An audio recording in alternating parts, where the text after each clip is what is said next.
Now to the Hawaiian island of Maui, where there is still so much ground to cover.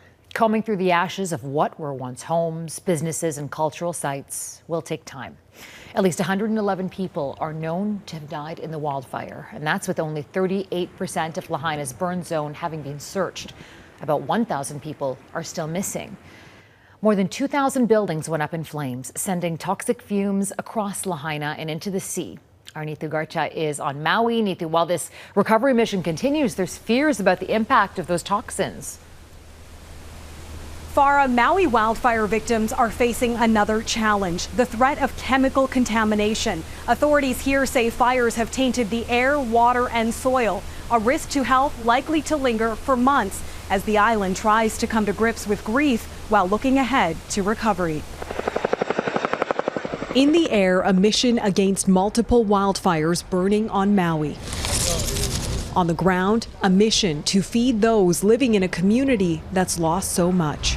This is what I have left, what I live in now. 20 people die and no power, no water, terrible. They burn whole thing, my city.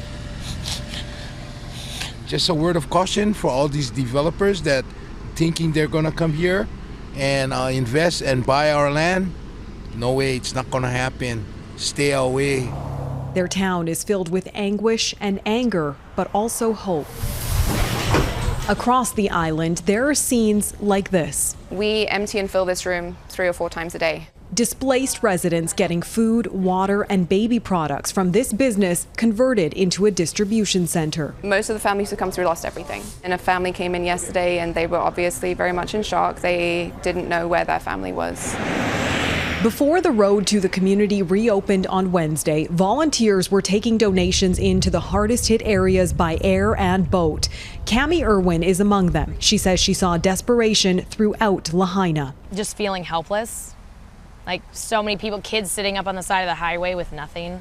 Analysts say the deadly fires could have an astronomical economic impact on the island, likely to cause a severe local recession. Hotels are starting to lay off people, restaurants are laying off. Now it's going to become the worst economic crisis that we've ever seen, including pandemic. While people have been urged to avoid non-essential travel to the island, some business owners and workers who rely on tourism fear a crippled economy. Their message to those planning to go ahead with their vacations to Maui is to come and help. When cleanup efforts start, help us clean up. Bring your resources and kind of just help us get to where we need to be faster.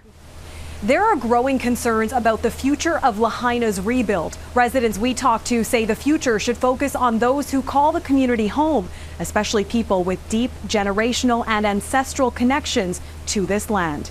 Farah? Neetu Garcha in Maui. Thank you, Neetu.